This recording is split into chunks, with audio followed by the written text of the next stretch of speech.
Hi friends, good morning. Welcome back to our channel. ಎಲ್ಲರೂ ಹೇಗಿದ್ದೀರಾ? ನಾವು ಚೆನ್ನಾಗಿದ್ದೀವಿ. ಬೆಳಗ್ಗೆನೇ ವ್ಲಾಗ್ನ ಶುರು ಮಾಡಿದ್ದೀನಿ.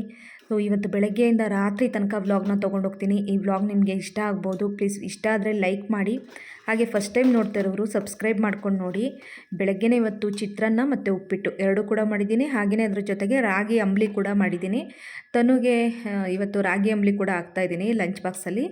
ಹಾಗೆಯೇ ಚಿತ್ರಾನ್ನ ಸ್ವಲ್ಪ, ಉಪ್ಪಿಟ್ಟು ಸ್ವಲ್ಪ ಎರಡೂ ಕೂಡ ಹಾಕಿ ಕಳಿಸಿದೆ. ಬಾಯ್ ಬಾಯ್.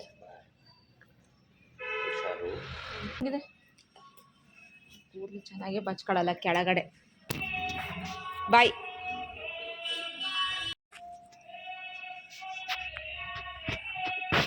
ಹುಷಾರು, ನಿಧಾನಕ್ಕೆ ಹತ್ತಾಯ್ತಾ?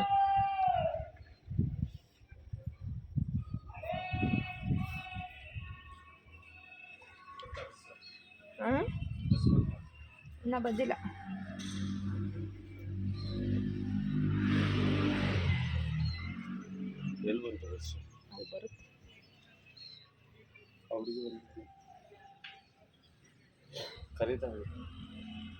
ಬರುತ್ತೆ ಇರೋ ಹೋಗೋತಿ.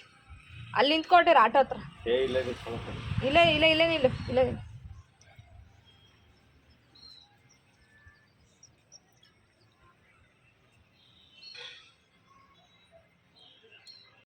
ನಮ್ಮಮ್ಮ 2 ಸತಿ ಮಾಡಿದ್ರು ಫೋನೇ ತೆಗಿತಿಲ್ಲ. ತನುನ ಕಾಲೇಜಿಗೆ ಕಳಿಸಿದ ಮೇಲೆ ಸೀದಾ ಅಮ್ಮನ ಮನೆಗೆ ಹೋಗ್ತಾಯಿದ್ವಿ. ಅಮ್ಮಂಗೆ ಸ್ವಲ್ಪ ನಿನ್ನೆ ಅಲ್ಲಿ ನೋವಾಗಿತ್ತು ಅಂತೇಳಿ ಅಲ್ಲಿ ಕೀಳಿಸ್ಕೊಂಬಂದಿದ್ರು. ಫೋನ್ ಮಾಡಿದೆ 2-3 ಸಲ, ಫೋನ್ ತೆಗಿತಾ ಇಲ್ಲ. ಹಾಗಾಗಿ ಹೋಗಿ ನೋಡ್ಕೊಬಂದುಬಿಡೋಣ, ಹುಷಾರಿಲ್ಲದೆ ಏನಾದ್ರು ಮಲಗಿಬಿಟ್ಟಿದ್ದಾರೇನೋ ಅಂತೇಳಿ ನಾನು ನನ್ನ ಹಸ್ಬೆಂಡ್ ಇಬ್ಬರು ಕೂಡ ಇವಾಗ ನಮ್ಮ ಮನೆಗೆ ಹೋಗ್ತಾಯಿದ್ದೀವಿ. ಇದೆಯಾ ಇಲ್ವಾ ಅಂತ ಇಲ್ಲ, ಚಿತ್ರಾನ್ನ ತರ್ತಾಯಿದ್ದೆ. ಅದಕ್ಕೆ ಸುಮ್ಮನಾದೆ, ಮುದ್ದೆಗಿದ್ದೆ ಮಾಡ್ಕೊತೀಯೇನೋ ಅಂತ. ಹಾಂ ಹಾಂ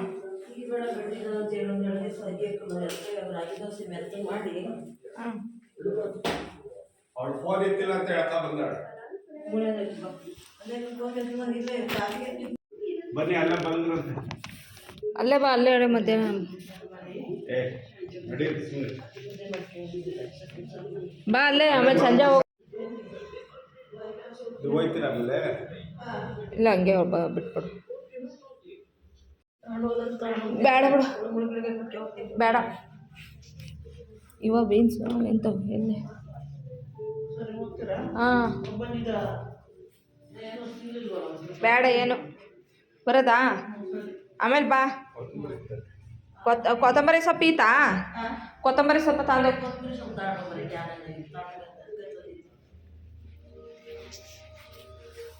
ಕೊತ್ತಂಬರಿ ಸೊಪ್ಪಿಲ್ಲ, ಖಾಲಿ ಐತೆ.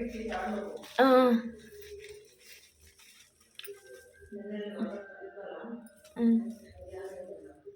ನೋಡಿ, ನಿಂಗೆ ಇಷ್ಟು ಸಾಕಾ? ಇಲ್ಲಿ ನೋಡು, ನಿಂಗೆ ಇಲ್ಲ ಇನ್ನೊಂಚೂರು ಇಡ್ಲಾ?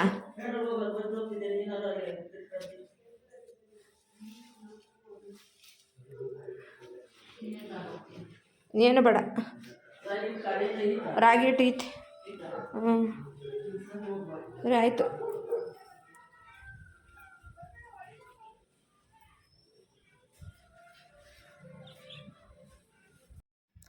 ಒಂದು 10-20 ನಿಮಿಷ ಕೂತ್ಕೊಂಡ್ವಿ ಅಷ್ಟೇ, ಜಾಸ್ತಿ ಹೊತ್ತು ಕೂತ್ಕೊಳ್ಳಿಲ್ಲ. ಬೇಗನೆ ವಾಪಸ್ ಬಂದ್ವಿ. ನನ್ನ ಹಸ್ಬೆಂಡು ಡ್ಯೂಟಿಗೆ ಹೋಗಬೇಕು ಅಂತಂದರು. ಇನ್ನು ನನಗೂ ಮನೆಯಲ್ಲೆಲ್ಲ ಕೆಲಸ ಇತ್ತು. ನಮ್ಮಮ್ಮನೂ ಇವಾಗ ಮಾತ್ರೆ ಕುಡಿದ್ಬಿಟ್ಟು ಮಲ್ಕೊತೀನಿ ಅಂದರು. ನಾನಿದ್ರೂ ಸ್ವಲ್ಪ ಡಿಸ್ಟರ್ಬ್ ಆಗುತ್ತೆ ಅಂತೇಳಿ ನಾನು ಕೂಡ ಈಗ ವಾಪಸ್ ಬಂದುಬಿಟ್ಟೆ.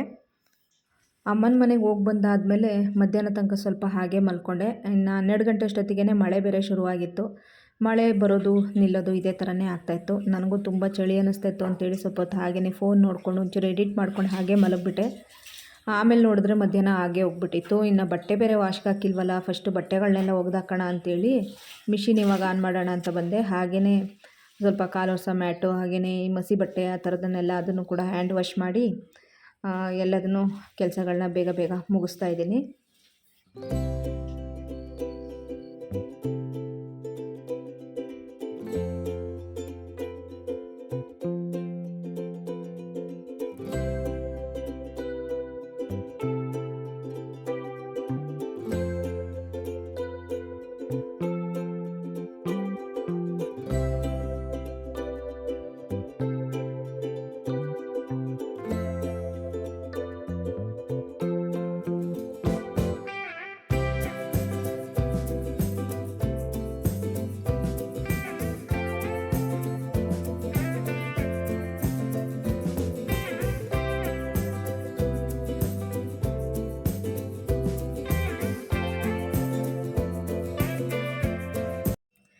ಇಲ್ಲಿ ನೀರು ಸ್ವಲ್ಪ ಫಾಸ್ಟಾಗಿ ಹೋಗೋದಿಲ್ಲ, ಎಲ್ಲ ಹಾಗೆ ನೊರೆ ನೊರೆ ಥರ ನಿಂತು ಬಿಡುತ್ತೆ ಸೋಪಿಂದೆಲ್ಲ. ಹಾಗಾಗಿ ಸ್ವಲ್ಪ ನೀರು ಹಾಕಿ ಪರ್ಕೆಲಿ ಗುಡಿಸ್ಬಿಟ್ರೆ ಆಮೇಲೆ ನೀಟಾಗಿ ಹೋಗುತ್ತೆ.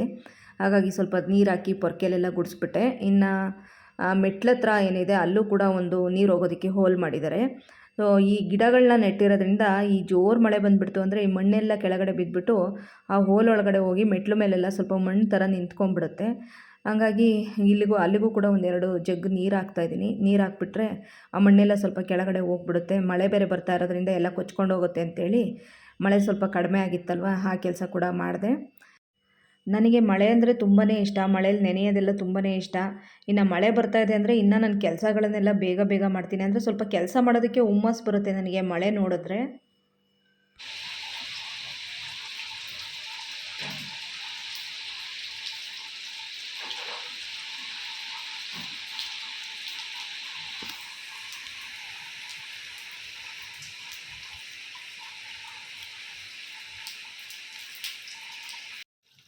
ಬಟ್ಟೆ ಪಾಡಿಗೆ ಬಟ್ಟೆ ವಾಶ್ ಆಗ್ತಿತ್ತು. ನಾನಿಲ್ಲಿ ಆರಾಮಾಗಿ ಬಂದು ಕಾಟ್ ಮೇಲೆ ಕೂತ್ಕೊಂಡು ಹೋಗೋ ಬರುವಂಥ ಬಸ್ಗಳನ್ನೆಲ್ಲ ನೋಡ್ತಾ ಇದ್ದೀನಿ. ಸ್ಕೂಲ್ ಬಸ್ಸು, ಕಾಲೇಜ್ ಬಸ್ಗಳು, ಎಷ್ಟು ಬಸ್ಗಳು. ನಾನು ಕುಂತಿದ್ದ ಜಾಗದಿಂದನೇ ಸುಮಾರು ಒಂದು 10-12 ಬಸ್ಗಳು ಬಂದಿದ್ದು ನೋಡಿದೆ. 3 ಗಂಟೆ ದಾಟ್ಬಿಡ್ತು ಅಂದರೆ ಈ ಸ್ಕೂಲ್ ಬಸ್ಸು, ಕಾಲೇಜ್ ಬಸ್ಗಳು ಬರ್ತಾನೆ ಇರುತ್ತೆ. ನಮ್ಮ ಕಾಲದಲ್ಲೆಲ್ಲ ನಾವೆಲ್ಲ ಓದಿದ್ದು ಸರ್ಕಾರಿ ಶಾಲೆಯಲ್ಲಿ. ನಾನು 5ನೇ ಕ್ಲಾಸಿಂದ ಚಿಕ್ಕಮಂಗ್ಳೂರು ಸಿಟಿಯಲ್ಲೇ ಓದಿದ್ದು. 5ನೇ ಕ್ಲಾಸಿಂದ ಸಿಟಿಗೆ ಹೋಗಿ ಓದ್ತಾ ಇದ್ದಿದ್ದು. ನಾವೆಲ್ಲ ಒಂದು 5-6 ಜನ ಗ್ಯಾಂಗ್ ಥರ ಹೋಗಿ ಬರ್ತಾಯಿದ್ವು. ನಮ್ಮೂರಲ್ಲಿ ಬಸ್ಸೇ ನಿಲ್ಲಿಸ್ತಾ ಇರಲಿಲ್ಲ. ಕಷ್ಟಪಟ್ಟು ಬಸ್ ಹತ್ಕೊಂಡು ಫುಲ್ಲು ರಶ್ ಬಸ್ಸಲ್ಲಿ ಹತ್ಕೊಂಡು ಹೋಗ್ತಾಯಿದ್ವಿ. ಬಸ್ ನಿಲ್ಲಿಸ್ಲಿಲ್ಲ ಅಂದರೆ ನಡ್ಕೊಂಡು ಹೋಗ್ತಾಯಿದ್ವಿ. ರಸ್ತೆಯಲ್ಲಿ ಯಾರಾದರೂ ಸೈಕಲಲ್ಲಿ, ಬೈಕಲ್ಲಿ ಬಂದರೆ ಅಣ್ಣ ಅಲ್ಲಿ ಗಂಟ ಬಿಡಿ ಅಂತ ಇದ್ವು. ಅವಾಗ ಭಯ ಅನ್ನೋದೇ ಇರಲಿಲ್ಲ. ಅಷ್ಟು ಆರಾಮಾಗಿ ಹೋಗಿ ಬರ್ತಾಯಿದ್ವು. ಇವಾಗ ಸ್ಕೂಲ್ ಬಸ್ಸು, ಕಾಲೇಜ್ ಬಸ್ಸಲ್ಲಿ ಬಂದರೂ ಎಲ್ಲಿ ನಮ್ಮ ಮಕ್ಕಳು ಬಿದ್ದುಬಿಡ್ತಾರೋ, ಎಲ್ಲಿ ಮಕ್ಕಳು ಸರಿಯಾಗಿ ಇಳಿಯಲ್ವೋ ಆ ಥರ ನಾವು ಗಮನ ಹರಿಸ್ತೀವಿ. ಆ ಕಾಲನೇ ಬೇರೆ. ಆ ಕಾಲದಲ್ಲಿ ನಮ್ಮ ಅಮ್ಮರೆಲ್ಲ ಕೆಲ್ಸಕ್ಕೆ ಹೋಗ್ಬಿಟ್ರೆ ನಾವು ಹೋಗಿ ಬಂದು ನಾವು ಹೋಗಿದ್ದೀವೋ ಬಿಟ್ಟಿದ್ದೀವೋ ಸ್ಕೂಲ್ಗೆ ಅದು ಕೂಡ ನಮ್ಮ ಅಮ್ಮರಿಗೆ ಗೊತ್ತಾಗ್ತಿರಲಿಲ್ಲ. ಆ ಥರದ ಒಂದು ನಮ್ಮ ಬದುಕು ಆವಾಗ ತುಂಬಾ ಚೆನ್ನಾಗಿತ್ತು. ನಮ್ಮ ಚೈಲ್ಡ್ಹುಡ್ ಡೇಸ್ಗಳು, ಅದರಲ್ಲೂ ಈ ಸ್ಕೂಲ್ ಡೇಸ್ ಎಲ್ಲ ಏನಿತ್ತು ಅದಂತೂ ಮರೆಯಲಾಗದಂಥ ದಿನಗಳು. ಅದನ್ನೆಲ್ಲ ಜ್ಞಾಪಕ ಮಾಡಿಕೊಂಡು ನಾನು ಹಂಗೆ ಆರಾಮಾಗಿ ಯೋಚಿಸ್ತಾ ಇದ್ದೆ. ಪ್ರತಿಯೊಬ್ಬರು ನಾವು ತಂದೆ ತಾಯಿ ಆದಾಗ ಇವಾಗ ನಾವು ವಹಿಸುವಂಥ ಜವಾಬ್ದಾರಿ ಆಗಿನ ಕಾಲದಲ್ಲಿ ಆವಾಗ ನಮ್ಮ ತಂದೆ ತಾಯಿದಿರು ವಹಿಸ್ತಾ ಇರಲಿಲ್ಲ. ಅವಾಗ ಭಯ ಇರಲಿಲ್ಲ, ಯಾವುದ್ರಲ್ಲೂ ಭಯ ಇರಲಿಲ್ಲ. ಇತ್ತೀಚಿನ ದಿನಗಳಲ್ಲಿ ನಮ್ಮ ಮಕ್ಕಳನ್ನ ಒಬ್ಬರನ್ನೇ ಮನೆಯೊಳಗೆ ಬಿಟ್ಟೋಗೋದಕ್ಕೂ ಭಯ ಪಡ್ತೀವಿ. ಆ ಥರದ ಪರಿಸ್ಥಿತಿಗಳಿದೆ. ಏನು ಮಾಡೋ ಹಾಗಿಲ್ಲ. ಕಾಲ ಬದಲಾದಂತೆ ಮನುಷ್ಯನ ವಿಕೃತ ಗುಣಗಳು ಕೂಡ ಬದಲಾಗಿ ಇವಾಗ ಇಲ್ಲಿಗೆ ಬಂದು ನಿಂತಿದೆ. ಇನ್ನು ಮುಂದೆ ಹೋಗ್ತಾ ಹೇಗೆಲ್ಲ ಬದಲಾಗುತ್ತೋ ಫೋನ್ಗಳು ಬಂದಿರೋದು, ಸುಲಭವಾದ ಜೀವನ ಅದೆಲ್ಲ ಕೂಡ ನಮ್ಮನ್ನ ಇಲ್ಲಿ ತನಕ ತೊಗೊಂಬಂದಿದೆ. ಸೊ ಹಾಗೆಯೇ ಇವಾಗ ಒಂದೆರಡು ಬಿಸ್ಕೆಟ್ ಇತ್ತು, ಬಿಸ್ಕೆಟ್ಗಳನ್ನ ತಿಂದ್ಕೊಂಡು ಕೂತಿದ್ದೀನಿ. ತನು ಬರೋದು ಸಾಯಂಕಾಲ ಆಗುತ್ತೆ. ಸಾಯಂಕಾಲ ಬರೋ ತನಕನೂ ಕೂಡ ನನಗೂ ಎಷ್ಟೊತ್ತಿಗೆ ಬರ್ತಾಳೋ ಅನಿಸ್ತಾ ಇರುತ್ತೆ. ಇನ್ನು ಹಗಲೆಲ್ಲ ಕೂಡ ಒಬ್ಬಳೇ ಇರ್ತೀನಲ್ವ. ಸೊ ಹಂಗಾಗಿ ಟಿ ವಿ ನೋಡೋದು, ಇನ್ನು ಮನೆ ಕೆಲಸ ಏನಾದರೂ ಮಾಡೋದು, ಈ ರೀತಿ ಬಂದು ಆರಾಮಾಗಿ ಕೂತ್ಕೊಳ್ಳೋದು. ಎಲ್ಲದಕ್ಕಿಂತ ಮೇಯ್ನಾಗಿ ಈಗಿನ ವಾತಾವರಣ, ನಮ್ಮ ಚಿಕ್ಕಮಂಗ್ಳೂರಲ್ಲಿ ಈಗೇನು ಪ್ರೆಸೆಂಟ್ ವಾತಾವರಣ, ಆವಾಗವಾಗ ಮಳೆ ಬರುವಂಥದ್ದು, ಆವಾಗವಾಗ ಚಳಿ ಆಗುವಂಥದ್ದು, ಹಾಗೆ ಎದುರುಗಡೆ ಕಾಣುವಂಥ ಬೆಟ್ಟ ಏನಿದೆ ಆ ಬೆಟ್ಟದಲ್ಲಿ ಸ್ವಲ್ಪ ಫಾಗ್ ಕಟ್ಕೊಂಡ್ಬಿಡುತ್ತೆ ಒಂದೊಂದು ಸತಿ. ಅದನ್ನು ನಾನು ವೀಡಿಯೋದಲ್ಲಿ ತೋರಿಸೋಣ ಅಂದ್ಕೊತೀನಿ, ಮರ್ತುಬಿಟ್ಟಿದ್ದೀನಿ. ಆ ಎದುರುಗಡೆ ಬೆಟ್ಟದಲ್ಲಿ ಒಂದೊಂದು ದಿನ ಬೆಳಗ್ಗೆನೇ ಫಾಗ್ ಕಟ್ಕೊಂಡಿರುತ್ತೆ. ಅವಾಗ ಹೋಗಿ ಸ್ವಲ್ಪ ಹತ್ರಕ್ಕೆ ಹೋಗ್ಬಿಟ್ಟು ನಾನು ನಿಮಗೆ ವೀಡಿಯೋ ಮಾಡಿ ತೋರಿಸ್ಬೇಕು ಅಂತ ಅಂದ್ಕೊಂಡಿದ್ದೀನಿ. ನೋಡೋಣ. ಇನ್ನು ಗಿರಿಗಳು, ಬೆಟ್ಟದ ಸಾಲುಗಳೆಲ್ಲ ಏನಿದೆ, ಮುಳ್ಳಯ್ಯನಗಿರಿ, ಬಾಬಾ ಬುಡನ್ಗಿರಿ, ಅಲ್ಲೂ ಕೂಡ ಫಾಗ್ ಕಟ್ಕೊಂಡಿರುತ್ತೆ. ಸಖತ್ತಾಗಿರುತ್ತೆ ಮಾತ್ರ ನೋಡೋದಕ್ಕೆ. ಇನ್ನು ನಮ್ಮ ತಂದೆ ಊರು ಬಂದ್ಬಿಟ್ಟು ಹತ್ತಿಗುಂಡಿ ಬರುತ್ತೆ. ಅಂದರೆ ಈ ಬಾಬಾ ಬುಡನ್ಗಿರಿ ಹತ್ರದಲ್ಲಿ ಬರುತ್ತೆ ನಮ್ಮ ತಂದೆ ಊರು. ನಮ್ಮ ತಂದೆ ರಿಲೇಟಿವ್ಸ್ ಮನೆಗಳು ಎಲ್ಲ ಅಲ್ಲೇ ಇದೆ. ಸೊ ನಾನು ಹಿಂದೆ ಒಮ್ಮೆ ಒಂದು 4 ವರ್ಷ ಹಿಂದೆ ನಾನು ವೀಡಿಯೋ ಕೂಡ ಮಾಡಿದ್ದೆ. ಅಲ್ಲಿ ನಮ್ಮ ಅತ್ತೆಯವ್ರ ಮನೆಗೆಲ್ಲ ಹೋದಾಗ ಅಲ್ಲಿನ ವಾತಾವರಣ ಅಂತೂ ಎಕ್ಸಲೆಂಟಾಗಿರುತ್ತೆ. 10 ಗಂಟೆ ಆದರೂ ಕೂಡ ಆ ಫಾಗು ಇನ್ನೂ ಹಾಗೇ ಇರುತ್ತೆ. ರಸ್ತೆ ಕಾಣೋದಿಲ್ಲ, ಎಲ್ಲ ಮಂಜು ಕವಿದಿರುತ್ತೆ. ತುಂಬಾ ಚೆನ್ನಾಗಿರುತ್ತೆ ಅಲ್ಲಿನ ವಾತಾವರಣ, ಪ್ರಕೃತಿ, ಕಾಫಿ ತೋಟ, ಬೆಟ್ಟ, ಗುಡ್ಡ, ಕಣ್ಣಿಗಂತೂ ಹಬ್ಬ.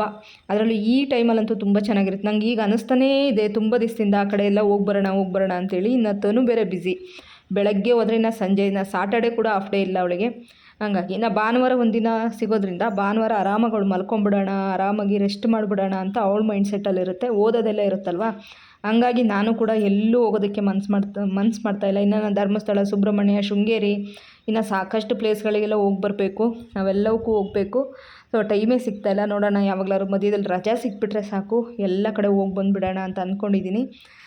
ನೋಡೋಣ ಏನೆಲ್ಲ ಆಗುತ್ತೆ. ತುಂಬ ಜನ ಕೇಳ್ತಾ ಇರ್ತೀರಾ ಒಂದಷ್ಟು ಪ್ಲೇಸ್ಗಳೇನಿದೆ ಚಿಕ್ಕಮಂಗ್ಳೂರಲ್ಲಿ ಅದನ್ನೆಲ್ಲ ಕವರ್ ಮಾಡಿ ಚೆನ್ನಾಗಿ ವೀಡಿಯೋ ಮಾಡಿ ಅದೆಲ್ಲ ಅಂತೇಳಿ. ನಂಗೆ ಹೋಗೋಕ್ಕೆ ಟೈಮ್ ಸಿಗ್ತಾಯಿಲ್ಲ. ಇನ್ನು ತನುನೊಬ್ಬಳನ್ನೇ ಬಿಟ್ಟು ನನಗೆ ನನ್ನ ಹಸ್ಬೆಂಡ್ ಇಬ್ಬರಿಗೆ ಹೋಗೋದಕ್ಕಾಗಲ್ಲ. ಅವಳನ್ನೂ ಕರ್ಕೊಂಡು ಹೋಗ್ಬೇಕು ಅನಿಸುತ್ತೆ. ಅವಳನ್ನ ಬಿಟ್ಟೋರೆ ನಮಗೆ ಒಂಥರ ಸರಿ ಹೋಗೋದಿಲ್ಲ.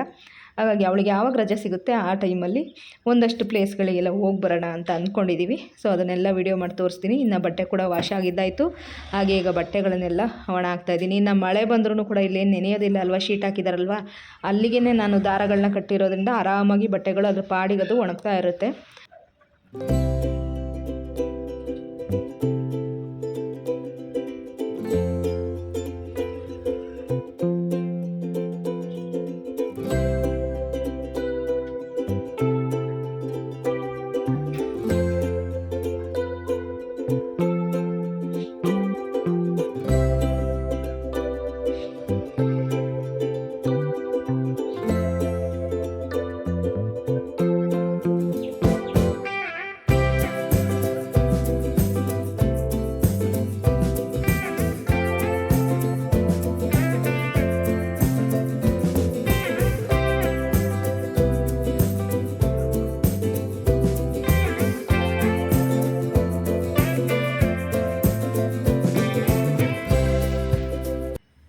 ಸಾಯಂಕಾಲ ಆಗೋಯ್ತು. ಮಳೆ ಕೂಡ ನಿಂತು ಹಾಗೆ ಮೋಡ ಎಲ್ಲ ಸರಿದು ಸೂರ್ಯನ ದರ್ಶನ ಕೂಡ ಆಯಿತು. ಸೂರ್ಯ ಮುಳುಗೋ ಹೊತ್ತು.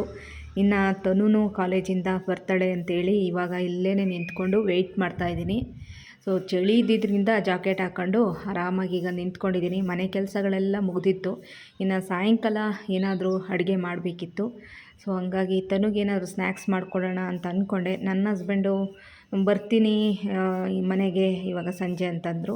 ಸೊ ಅವ್ರು ಬರಬೇಕಾದ್ರೆ ಏನಾದರೂ ತೊಗೊಂಬರ್ತಾರೆ ತನಗೋಸ್ಕರ ಅಂತೇಳಿ ಏನು ಸ್ನ್ಯಾಕ್ಸ್ ಮಾಡೋಕ್ಕೆ ಹೋಗಲಿಲ್ಲ. ಕಾಫಿ ಮಾಡ್ಕೊಡ್ಲಾ? ಕಾಫಿ ಮಡಿಕೆ ಬಂದೆ ಎಷ್ಟು ಖರ್ಚು ಅಂತೇಳಿ ಜೀರಿಗೆ ಕಾಫಿ ಮಾಡಿಕೊಡ್ದ? ಮಡಿಕೆ ಕುಡಿದು ಬಂದೆ ನಾನೇ. ಹೌದಾ? ಆಮೇಲೆ ಮಾಡೋದು ಇಷ್ಟಕ್ಕೆ ತನು ಬಂದಮೇಲೆ ಮಾಡೋಣ. ಅಂಬ್ಲಿ ಹಾಕಿದ್ದೀನಿ ಅಂತ ಹೇಳಕ್ಕೆ. ಅಲ್ಲ ಬಾಕ್ಸೇ ನೋಡಿಲ್ವಾ ನೀನು? ಲಂಚ್ ಬಾಕ್ಸ್ ತೆಗಿಬೇಕಾದ್ರೆ ನೋಡಿದೆ. ಅದೇ ಶಾರ್ಟ್ ಬ್ರೇಕಲ್ಲಿ ಉಪ್ಪಿಟ್ಟು ತಿನ್ನೋಣ ಅಂತ ಇದ್ದೆ. ಆಮೇಲೆ ಅಂಬ್ಲಿ ನೋಡಿದೆ, ಅಂಬ್ಲಿ ಕುಡಿದೆ ಪೂರ. ಆಮೇಲೆ ಲಂಚಲ್ಲಿ ಚಿತ್ರಾನ್ನ ತಿಂದೆ. ಉಪ್ಪಿಟ್ಟು ತಿನ್ನಲಿಲ್ಲ. ಮಕ್ಕದ ಮೇಲೆ ಈಗ ರಪ್ಪ ಅಂತ ಹೆಂಗೆ ಹೊಡಿತೀನಿ ಅಂದರೆ ಹಂಗೆ ಹೊಡಿತೀನಿ ಈಗ ನಾನು. ತಿನ್ಬೇಕೀಗ. ನೀನು ಬಿಟ್ಕೊಂಬಂದು ತಪ್ಪಿ ನೀನು ಕಂಪ್ಲೀಟ್ ಮಾಡಬೇಕು. ಮುಟ್ಟಿಲ್ಲ, ತಿನ್ನು. ಅದಕ್ಕೆ ಮುಟ್ಟೆ ಇಲ್ಲ. ಮಾಡ್ಬಿಡ್ತಾರೆ. ನೀನು ಬಂತು ಬಂದೊಂದು 10 ನಿಮಿಷ ಹಿಂಗೆ ಕುತ್ಕೊಂತು. ಮತ್ತೆ ಗ್ಯಾಸ್ ಆಫ್ ಮಾಡಿದೆ ಬಂದ್ಬಿಟ್ನೇನೋ ಅಂತ ಹೇಳ್ಬಿಟ್ಟು ಮತ್ತೆ ಹೋಯ್ತು ಸ್ಟವ್ ಮೇಲೆ. ಅದೇ ಅಜ್ಜಿ ಅನ್ಸುತ್ತೆ ಅಲ್ಲಿ ನಿಂತಿರೋದು. ಅಲ್ಲ ಅಲ್ಲ. ಓ ವಾಶ್ರೂಮ್ಗೆಲ್ಲ ಓಕೆ. ಕೈ ಕಾಲು ಮುಖ ತಗೋಬಾ. ಬ್ಯಾಗ್ ಅಲ್ಲೇ ಬಿಟ್ಟ. ಅದೇ IUPAC ನೇಮ್ ಈಸಿ ಇದೆ ಬಿಡಿ. 1, 2 ಅದೆಲ್ಲ ನಂಬರಿಂಗ್ ಮಾಡಿಬಿಟ್ಟು ಹೇಳ್ಬೋದು.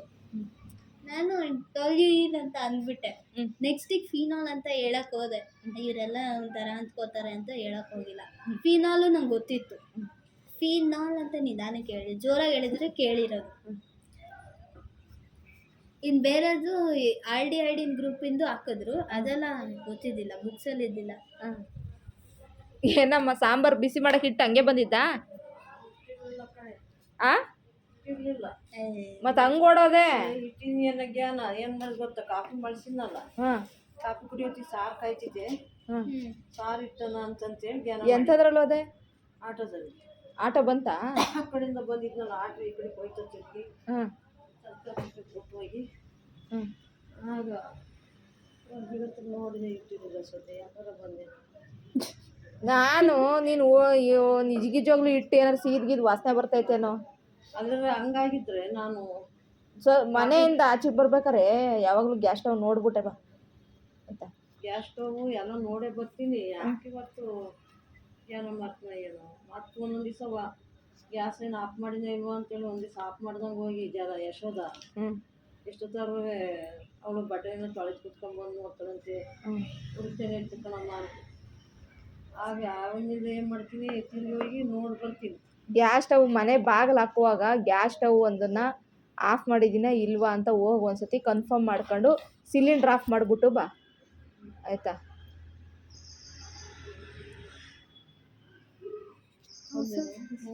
700 ಸೆಪ್ಟಪಲ್, 800 ಆಕ್ಟಪಲ್, 900 ನಾಟ್ ಅಪಲ್, 1000 ಡೆಕ್ಟಪಲ್. ನನಗೆ ಗೊತ್ತಿದ್ದಕ್ಕೆ ಅದೇ ಆ ಕಡೆಯಿಂದ ಬಸ್ಸಿಗೆ ಬಂದ ಆಟೋ ಬಂದ ಅವನಿಗೆ ಬಾಡಿಗೆ ಹೊಡಿತಾನೆ ಇರ್ತಾನೆ, ಒಂದು ಬಗೆದಿಲ್ಲ ಅನ್ಸುತ್ತೆ. ಆ ಕಡೆಯಿಂದ ಅವನಿಗೆ ಬಸ್ ಸಿಗ್ಬೇಕಲ್ಲವ.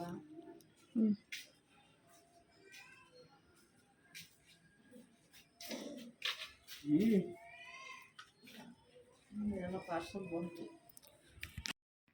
ನನ್ನ ಹಸ್ಬೆಂಡ್ ಬರಬೇಕಾದ್ರೆ ಪಾನಿಪುರಿ ಮಸಾಲೆ ಪುರಿ ಹಾಗೆಯೇ ಚಿಕನ್ ಕೂಡ ತೊಗೊಂಬಂದಿದ್ರು. ಇನ್ನು ಚಿಕನಲ್ಲಿ ಏನಾದರೂ ಗ್ರೇವಿ ಥರ ಮಾಡಬೇಕು. ಇನ್ನು ಪಾನಿಪುರಿ ತೊಗೊಂಬಂದಿದ್ರಲ್ವ, ಇವಾಗ ಕುತ್ಕೊಂಡು ತಿಂತಾಯಿದ್ದೀವಿ. ಪಾನಿಪುರಿ ಮಸಾಲೆ ಪುರಿ, ತನಗೆ ಪಾನಿಪುರಿ ಮಸಾಲೆ ಪುರಿ ಫೇವ್ರೆಟ್ಟು.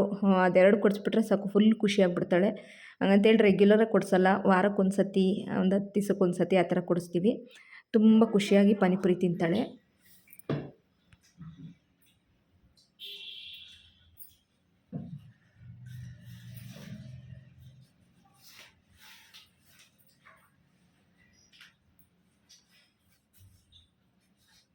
ಪಾನಿಪುರಿ ಅಮ್ಮ ಪಾನಿಪುರಿ ತಿನ್ನು. ಇದು ಬೇಕನೆ ಒಂದು ಒಂದೇ ಸಣ್ಣ ತಿನ್ನಿ, ತೊಯ್ಡಿದು ಆ ಕಡೆ ಸೈಡ್ ತಿನ್ನು ಒಂದೇ ಒಂದ. ತೊಳಿ ತೊಳಿ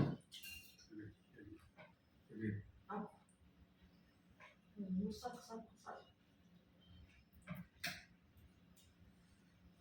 ತೊಳಿ ಪಾನಿಪುರಿ. ಪಾನೇ ಒಂದು ಇದು ಅದಕ್ಕೆ ಹಾಕ್ಬಿಡ್ತಾರೆ. ನಾನು ಒಂದು ಪಾನಿ ಕುಡಿತೀನಿ. ಅಮ್ಮ ಅದ್ರೊಳಗೆ ಪಾನಿ ಹಾಕೊಂಡು ತಿನ್ಬೇಕಣಮ್ಮ.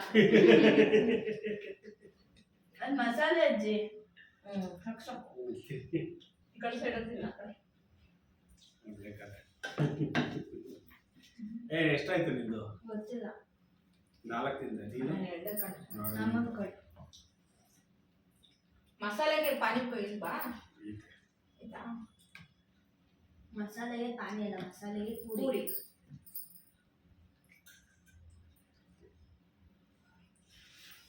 Introducing a new parachute advanced protein shampoo with aloe vera and coconut.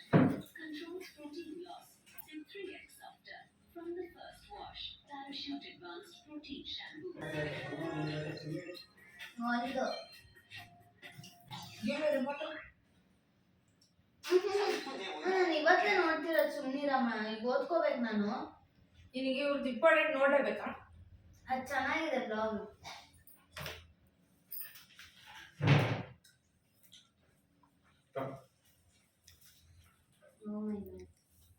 Important ಚಂದ ಬೇಡ.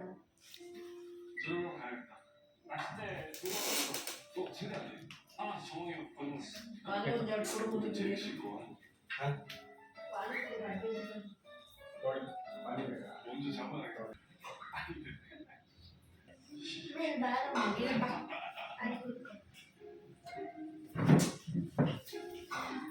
ಪಾನಿ ಚಂದಿದೆ. ಅಲ್ಲಿಗೆ ಸ್ವಲ್ಪ ಪಾನಿ. ಪಾನಿಪುರಿ ಮಸಾಲೆ ಪುರಿ ತಿಂದಾದ್ಮೇಲೆ ಸ್ವಲ್ಪ ಹೊತ್ತು ಟಿ ವಿ ನೋಡ್ಬಿಟ್ಟು ಇವಾಗ ಸಾಂಬಾರು ಮಾಡೋಣ ಅಂತ ಹೇಳ್ಬಿಟ್ಟು ಮಾಡ್ತಾಯಿದ್ದೀನಿ. ಸಾಂಬಾರಲ್ಲ, ಇದು ಗ್ರೇವಿ. ಇವಾಗ ಕಡಾಯಿ ಇಟ್ಟಿದ್ದೀನಿ ಸ್ಟವ್ ಮೇಲೆ, ಹಾಗೆಯೇ ಎಣ್ಣೆ ಹಾಕಿದ್ದೀನಿ 1-2 ಟೇಬಲ್ ಸ್ಪೂನು. ಹಾಗೆ ಒಂದು ಅರ್ಧ ಈರುಳ್ಳಿನ ಒಗ್ಗರಣೆಗೆ ಹಾಕಿದ್ದೀನಿ. ಹಾಗೆಯೇ ಇದು ಚಿಕನ್ನು 3/4 kg ಅಷ್ಟು ತೊಗೊಬಂದಿದ್ರು, ಬಾಯ್ಲರ್ ಕೋಳಿ. 3/4 kg ಚಿಕನ್ನ ಇವಾಗ ಒಗ್ಗರಣೆಯಲ್ಲಿ ಹಾಕಿ ಬೇಯೋದಕ್ಕೆ ಬಿಡ್ತಾಯಿದ್ದೀನಿ. ಹಾಗೆ ಮಸಾಲನ ಆಲ್ರೆಡಿ ನಾನು ರುಬ್ಬಿಟ್ಕೊಂಡ್ಬಿಟ್ಟಿದ್ದೀನಿ. ಗ್ರೀನ್ ಕಲರ್ ಮಸಾಲ ಮಾಡ್ತಾಯಿದ್ದೀನಿ. ತನುಗೆ ಗ್ರೀನ್ ಮಸಾಲ ಹಾಕಿ ಮಾಡೋವಂಥ ಚಿಕನ್ ತುಂಬಾ ಇಷ್ಟಪಡ್ತಾಳೆ. ಹಾಗಾಗಿ ಇವತ್ತು ಗ್ರೀನ್ ಮಸಾಲ ಹಾಕಿ ಚಿಕನ್ ಮಾಡ್ತಾಯಿದ್ದೀನಿ, ಗ್ರೇವಿನ. ಇವಾಗ ಚಿಕನ್ ಒಂದು 3/4 kg ಇದೆ ಅಲ್ವಾ, ಅದಕ್ಕೆ ಸ್ವಲ್ಪ ಉಪ್ಪು ಹಾಗೆಯೇ ಸ್ವಲ್ಪ ಅರಿಶಿನ ಹಾಕ್ಬಿಟ್ಟು ಚೆನ್ನಾಗಿ ಒಗ್ಗರಣೆಯಲ್ಲಿ ಫ್ರೈ ಮಾಡಿಬಿಡ್ತೀನಿ. ಇನ್ನು ಗ್ರೀನ್ ಕಲರ್ ಮಸಾಲ ರುಬ್ಬಿಟ್ಕೊಂಡಿದ್ದೀನಲ್ವ, ಅದಕ್ಕೆ 1 ಹಿಡಿಯುವಷ್ಟು ಕೊತ್ತಂಬರಿ, 1 ಹಿಡಿಯುವಷ್ಟು ಪುದೀನ, ಒಂದು 8-10 ಹಸಿರು ಮೆಣಸಿಕಾಯಿ, ಹಾಗೆ 1.5 ಇಂಚಷ್ಟು ಶುಂಠಿ, ಹಾಗೆ 1 ಬೆಳ್ಳುಳ್ಳಿ, ಹಾಗೆಯೇ 1 ಇಂಚಷ್ಟು ಚಕ್ಕೆ, ಹಾಗೆಯೇ ಒಂದು 4-5 ಲವಂಗ, ಹಾಗೆ ಅದ್ರ ಜೊತೆಗೆ ಸ್ವಲ್ಪ ಮೆಣಸು ಕೂಡ ಹಾಕಿದ್ದೀನಿ. ಮೆಣಸು ಒಂದು 7-8 ಕಾಳಷ್ಟು ಮೆಣಸು ಹಾಕಿದ್ದೀನಿ. ಟೇಸ್ಟ್ ತುಂಬ ಚೆನ್ನಾಗಿ ಬರುತ್ತೆ. ಈ ಗ್ರೇವಿ ಖಾರವಾಗಿ ಸಖತ್ತಾಗಿರುತ್ತೆ. ಅದರಲ್ಲೂ ಚಳಿಗಾಲ ಇರೋದ್ರಿಂದ ಈ ರೀತಿ ಖಾರವಾಗಿ ಗ್ರೇವಿ ಮಾಡ್ಕೊಂಡು ತಿಂದ್ರಂತೂ ಸಖತ್ತಾಗಿರುತ್ತೆ. ಇವಾಗ ಚಿಕನ್ ಎಲ್ಲ ಒಗ್ಗರಣೆಯಲ್ಲಿ ಫ್ರೈ ಮಾಡಿ ಆದಮೇಲೆ ಲಿಡ್ಡನ್ನು ಕ್ಲೋಸ್ ಮಾಡಿ ಬೇಯೋದಕ್ಕೆ ಇಡ್ತಾಯಿದ್ದೀನಿ. ಇನ್ನು ಪಕ್ಕದಲ್ಲಿ ರೈಸಿಗೆ ಇಟ್ಬಿಡೋಣ ಅಂತ ರೈಸಿಗೆ ಇಡ್ತಾಯಿದ್ದೀನಿ. ನಮ್ಮ ಅಮ್ಮನೂ ಊಟ ಮಾಡಿಬಿಟ್ಟು ಮತ್ತೆ ಮನೆಗೆ ಹೋಗ್ತೀನಿ ಅಂತಂದರು.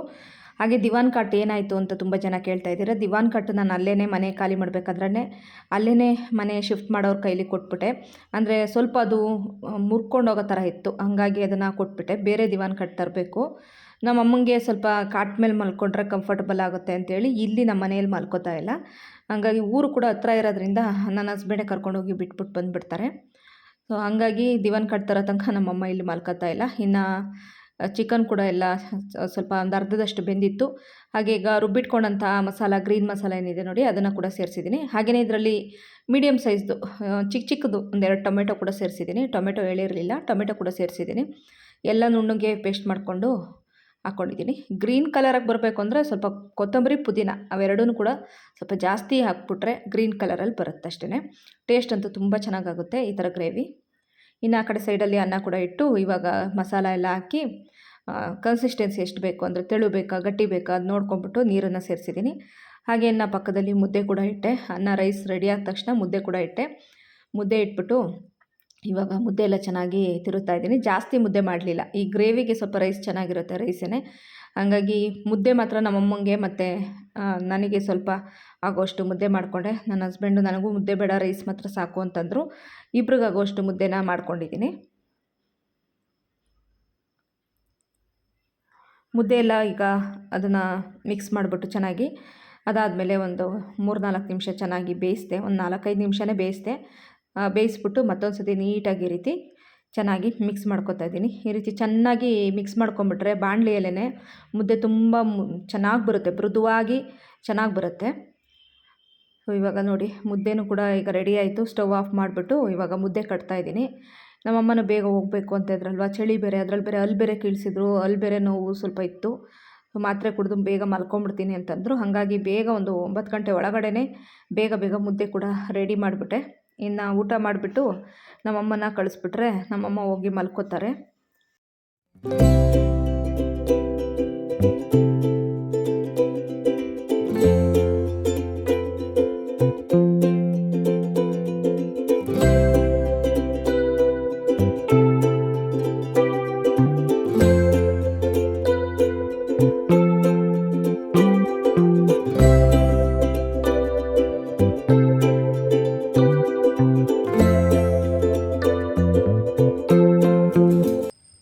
ನಮ್ಮಮ್ಮ ಈಗ ಮನೆಗೆ ಹೋದರು, ನನ್ನ ಹಸ್ಬೆಂಡ್ ಡ್ರಾಪ್ ಮಾಡೋಕೆ ಹೋದರು. ಇವಾಗ ತನು ಸ್ವಲ್ಪ ಕೇಳಮ್ಮ ಅಂತ ಅಂದ್ಲು. ಅದು ಓದಿರೋದನ್ನು ಸ್ವಲ್ಪ ಜ್ಞಾಪಕ ಮಾಡ್ಕೋಬೇಕು, ಕೇಳಮ್ಮ ಅಂದ್ಲು.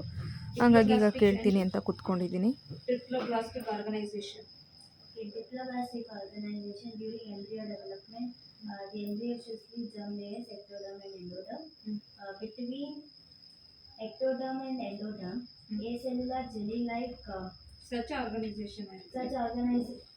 ಇನ್ನೂ ಇದೆ ಅದು ಮುಂಚೆನೇ ಹೇಳುತ್ತೆ.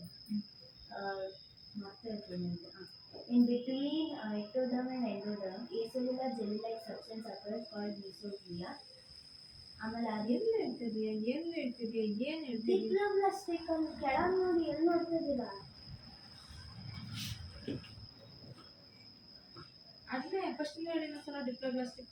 During embryo development, embryo shows 3 germ layers. 2 germ layers. ನಿಮ್ಮ ಜೊತೆ ಇದು ಸುಮ್ಮನೆ ಇದೊಮ್ಮೆ ಮಾಡ್ತಿರ್ತಾರೆ ಮತ್ತೆ ಗೊತ್ತಾಗಿ ಹೇಳ್ತಾರೆ. During embryo development, embryo shows 2 germ layers, ectoderm and endoderm. Such type of organization is called as diploblastic organization. In diploblastic animals, between ectoderm and endoderm, acellular jelly-like substance occurs. This is known as mesoglea. Example: Porifera, Ctenophora, Cnidariana. Ctenophora, Porifera, Echinodermata. ಇಲ್ಲ ಸಿಟೋನೋಫೆರಾ. Ctenophora ಅದೇ. Porifera, Ctenophora, Cnidariana. Coelenterata. Coelenterata. Coelenterata ಗಿಡ ಇದೇನು ಸಿಡೇರೇಷನ್ ಏನಿದೆ ಏನು spelling? Porifera. Porifera P ಎಲ್ಲ ಐತಲ್ಲಿ. Porifera. Okay. Porifera, Cnidara, Cnidaria. ಅಥವಾ Coelentra, Coelenterata. Coelenterata ಗೊತ್ತಾಯ್ತು. Ctenophora, cnidaria. ಕರೆಕ್ಟಾ? Porifera, Ctenophora, Cnidaria. Hand writing neat first. Plastic organization. During embryo development embryo shows 3 germ layers, ಅದು ಸೇಮೆ ಅಲ್ಲಿ ಬರ್ದಿಲ್ಲ ಎಂಬ್ರಿಯೋ ಅಂತ. Embryo shows 3 germ layers, ectoderm, mesoderm and endoderm. Such type of organization is called as triploblastic organization. Example ಅಂತ ಪಾಲಿಫೆರಾ, Cnidaria, ಇದು ಫಿನೋಫೆರಾ ಅದಕ್ಕೆ. ಎಕೈನ್ ಆಸ್ಕೆಲ್ಮೆಂಟಿಸ್ ಇದೆಯಾ? ಪ್ಲಾಟಿ element ಪ್ಲಾಟಿ ಹೆಲಿಮೆಂಟಿಸ್ ಅದು ಒಂದೇ. ಪ್ಲಾಟಿ ಹೆಲಿಮೆಂಟಿಸ್ ಟು ಕಾರ್ಡೆಟಾ. ನಂಗೆ ಅಲ್ಲಿ ಯಾವಾಗಲೂ ಮರ್ತು ಹೋಗ್ತೀನಿ. ಕರೆಕ್ಟಾಗಿ ಹಾಕೊಂಡು ಪ್ಲಾಟಿ ಹೆಲಿಮೆಂಟಿಸ್ ಟು ಕಾರ್ಡೆಟಾ ಮರ್ತು ಹೋಗುತ್ತೆ. Coelom, a body cavity which occurs between the gut and body wall, is called as coelom. The coelom organization ಅದು ಬೇಸಿಕ್ಸ್ ಆಫ್ ಡೆವಲಪ್ಮೆಂಟ್. ಅದೆಲ್ಲ ಏನು ಬರೆಯೋದಿಲ್ಲ ಬೇಡ. ಅಡ್ಜಸ್ಟ್ ನಮಗೆ ಅಂತ ಅರ್ಥ ಆಗಕ್ಕೆ ಬರ್ದಿರೋದಷ್ಟೇ. ಹೇಳು On the basis of development of coelom, it is divided into 3 types. Acoelomates. Acoelomates are the type of body cavity which do not acoelomates which do not contain mesoderm. Acoelomates which do not contain mesoderm. don't have body cavity are called acoelomates. The organism which do not contain body cavity are called as acoelomates. The organism which don't have body Which cavity, do not contain ಆಗುತ್ತೆ. which don't have, contain ಅಲ್ಲ have, Contain ಅದನ್ನ ತಗೊಳಲ್ಲ have. Hello, contain ಅಂದ್ರೆ human body contains 4 million to 6 million blood RBCs. ಅದನ್ನ RBCs okay, ಆಯ್ತಾ? ಅದಷ್ಟು contain ಇದೆ ಅಂತ. ಇಲ್ಲಿ ಹ್ಯಾವ್ ಅಂತ ಇದೆ. The organism which don't have ಅದನ್ನು ತಗೊಳ್ಳೋದಿಲ್ಲ. Body cavity are called is the ಏನಿದು ಅಕಾಲುಮೇಟ್ಸಾ ಏನು Acoelomates. ಏಸಿಲಮಿಟ್ಸಾ ಅದು ಏನು ನನಗಂತೂ ಗೊತ್ತಾಗ್ತಿಲ್ಲಪ್ಪ. ACOLENATS ಏನಾಗುತ್ತೆ? Hello, correct ಆಗಿ ಬರ್ದಿದ್ದೀನಿ. LEMATES. ಎಮ್ಮ ಅದು ಎಂತರ ಬರ್ತಿದ್ದೀನಂತೆ ನಾನು ಹಿಂಗೆ ಬರೆಯೋದು ಎಮ್ನ. ಬರ್ದಿದ್ಯಾ ಭಾಳ ಚೆನ್ನಾಗಿ. ನಿಮ್ಗೆ ಓದಕ್ ಬರಲ್ಲ. A column. ಇದೇನು ಪ್ಲಾತಿ ಇದರಿಂದ ನಾನು ಎಕ್ಸಾಂಪಲ್ ಹೇಳಿಲ್ಲ. ಎಕ್ಸಾಂಪಲ್ ಇಲ್ಲಿ ಬರ್ದೇ ಇಲ್ವಲ್ಲ. ಪ್ಲಾಟಿ ಎಲಿಮೆಂಟ್ಸ್. ಅದೇನ ಎಕ್ಸಾಂಪಲ್. ಅದನ್ನೇ ಹೇಳ್ಬಿಟ್ಟು ನೀವು. ನೆಕ್ಸ್ಟ್ ನಂಬರ್ 2 ಹೇಳು. Pseudocoelomates. ಈ ಸುಡೋಸುಲಮ್ಸ್ Pseudocoelomates. A body cavity. The organ.